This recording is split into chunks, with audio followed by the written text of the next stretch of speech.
Hello friends, तो आज हम स्टार्ट करेंगे क्लास 11th का जर्नल। तो आप सबने पढ़ा होगा अकाउंटिंग का जो प्रोसेस होता है क्या होता है। Recording, classifying, summarising, analysing and interpreting and communication. तो हम जर्नल पढ़ने जा रहे हैं, वो रिकॉर्डिंग के अंदर आता है।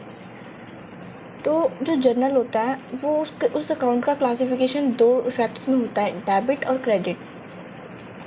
और जो जर्नल का फॉर्मेट होता है वो होता है डेट, पर्टिकुलर्स, एल एफ क्या होता है। एल एफ में हम कोई वर्किंग नोट बनाते हैं, तो कौन सा वर्किंग नोट का नंबर है वो हम इसमें मेंशन करते हैं, ये डेबिट और ये क्रेडिट।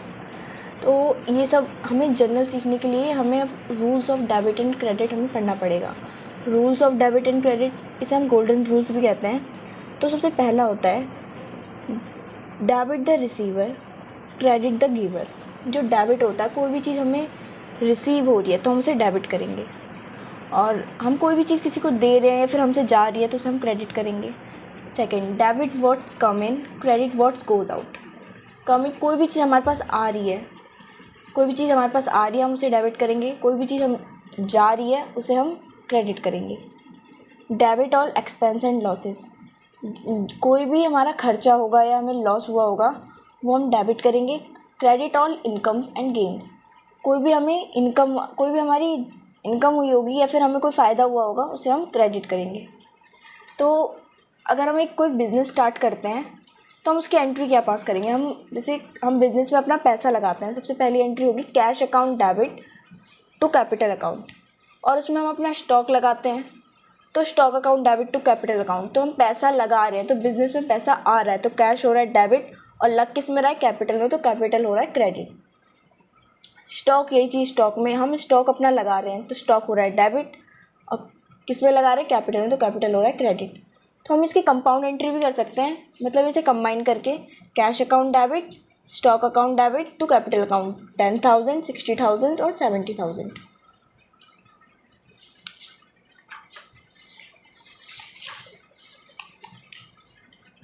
अब इसके कुछ एग्जांपल्स। रेंट रिसीव्ड हो रहा है, रेंट रिसीव होगा तो हमारे पास पैसा आएगा तो कैश आ रहा है, कैश अकाउंट डेबिट। और क्या चीज़ जा रही है, रेंट जा रहा है तो रेंट हो रहा है credit, cash account debit to rent account, 10,000, 10,000। Amit started business introducing capital of ₹50,000 in cash and 2 lakh by check.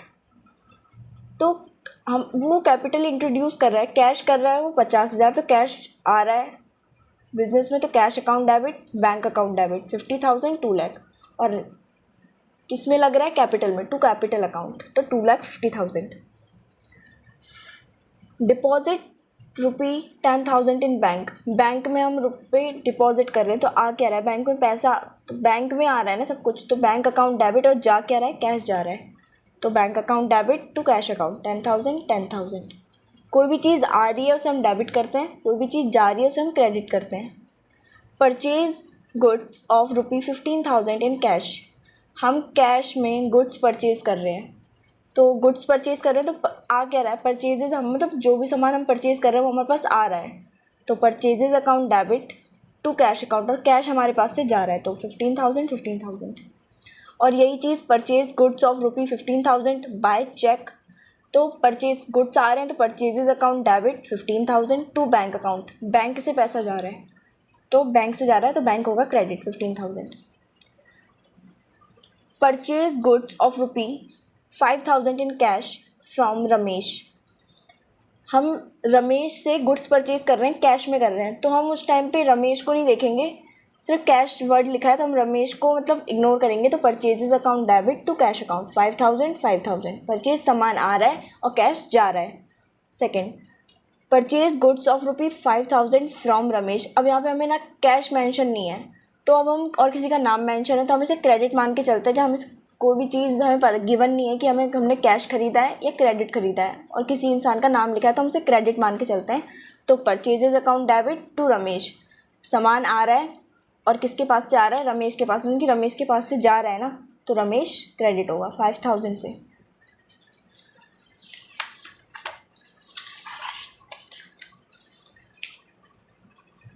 Goods costing of ₹5,000 return to Ramesh, उसने रमेश से 20,000 का सामान खरीदा था, उसमें से 5,000 का सामान उसने वापस कर दिया है, तो रमेश के पास सामान वापस आ गया है, तो Ramesh account debit to purchase return. Purchase पहले हुआ था हमारा डेबिट, अब हम रिटर्न कर रहे हैं तो परचेज रिटर्न हमारा हो रहा है क्रेडिट। 5,000 5,000। अब ये सेल्स की एंट्री होंगी। Sale sold good for ₹25,000 in cash. हम सामान को बेच रहे हैं तो हमारे पास पैसा आ रहा है, तो cash account debit to sales account. Sales मतलब सामान वो बेच रहे हैं तो सामान तो जा रहा है, तो सेल्स अकाउंट क्रेडिट होगा। 25,000। Sold goods for ₹50,000 against cheque. अब वो बेच रहे हैं चेक से, मतलब चेक से उन्हें पैसे मिले हैं, तो पैसा आया है, बैंक में आया है, bank account debit to sales account, सामान गया है, तो 50,000। Goods sold to Vikram for ₹10,000 against check.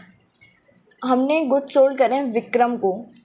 Vikram हमें नाम मेंशन है बट हमें कैश भी दिया है, तो हम विक्रम इग्नोर करेंगे, तो कैश हमारे पास आ रहा है, कैश अकाउंट डेबिट, और सामान जा रहा है, जिनकी सेल हो रहा है, तो सामान जा रहा है ना, तो क्रेडिट होगा वो 10,000। Sold goods to Ashutosh for ₹20,000। हम आशुतोष को गुड्स सोल्ड कर रहे हैं, हमें यहाँ मेंशन नहीं है कि कैश है या क्रेडिट है, तो हम आशुतोष का नाम है तो हम इसे क्रेडिट मान के चलेंगे, तो आशुतोष अकाउंट डेबिट, आशुतोष के पास सामान आ रहा है तो आशुतोष डेबिट, और सेल्स इनकी सामान जा रहा है तो सेल्स होगा credit. 20,000।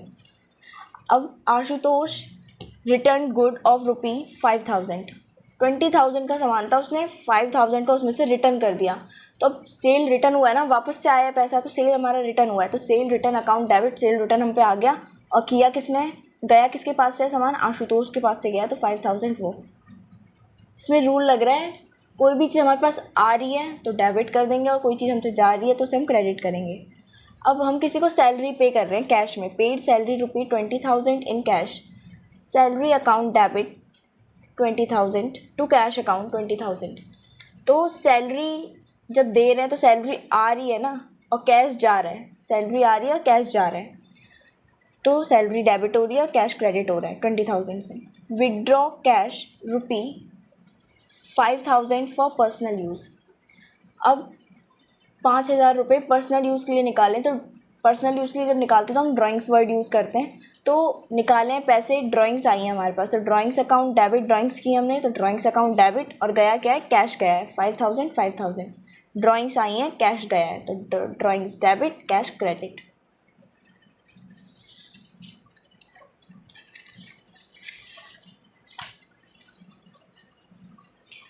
Withdraw goods for personal use costing ₹10,000।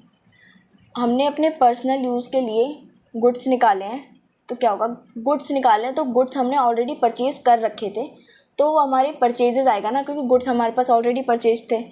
तो ड्राइंग्स अकाउंट डेबिट, और हमने गुड्स लिए हैं ना कि पैसे लिए हैं, तो परचेज हमने अपनी दुकान से एक तरीके से सामान लिया, तो परचेज वो हमने कभी करे होंगे, तो परचेजेज अकाउंट मेंशन होता है, तो drawings account debit to purchases account 10,000।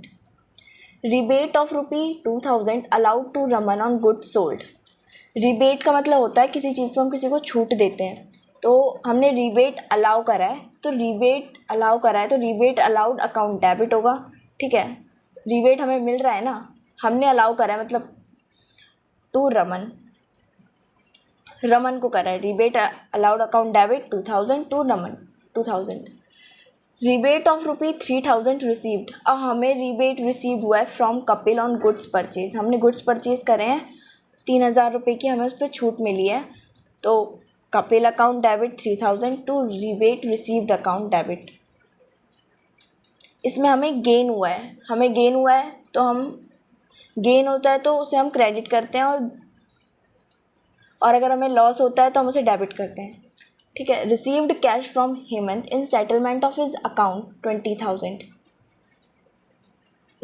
Hemant ने कभी गुड्स परचेज करे होंगे और उसने फुल सेटलमेंट पे अपने 20,000 रुपीज़ दिए हैं, तो कैश हमारे पास आ गया, कैश अकाउंट डेबिट 20,000। किससे आया, हेमंत से आया, हेमंत ने दिया, हेमंत के पास से गया है, तो वो भी 20,000। ₹5,000 ड्यू फ्रॉम रमेश रिकवरेबल। तो वो 5,000 रुपये रमेश के पास ड्यू हैं और वो दे नहीं पा रहा है, मतलब नहीं दे पाएगा, ठीक है। तो ये बैड डेट्स हो जाते हैं, मतलब वो पैसा अब डूब गया तो उसे बैड डेट्स के नाम से हम बोलते हैं। तो बैड डेट्स अकाउंट डेबिट, क्योंकि वो डूब गया, मिलेगा नहीं, लॉस हो गया हमारा, लॉस को हम डेबिट करते हैं, ये लॉस हो गया। टू रमेश, किस मतलब फ़ायदा उस चीज़ में किसको हुआ है, रमेश को हुआ है, तो रमेश हुआ है क्रेडिट। ठीक है, bad debts account debit to Ramesh 5,000। Sohan is declared insolvent, received from his official 60 पैसे in a rupee on debts of rupee 10,000। ये जो 60 पैसे होते हैं इसे हम 60% बोलते हैं। तो हम जो हमारा 10,000 रुपीज़ का 60% निकालेंगे। 60% कैसे निकालते हैं, 60% हम निकालते हैं 10,000 का निकालेंगे, इंटू में 60 अपॉन में 100, एक ज़ीरो से ज़ीरो काटेंगे,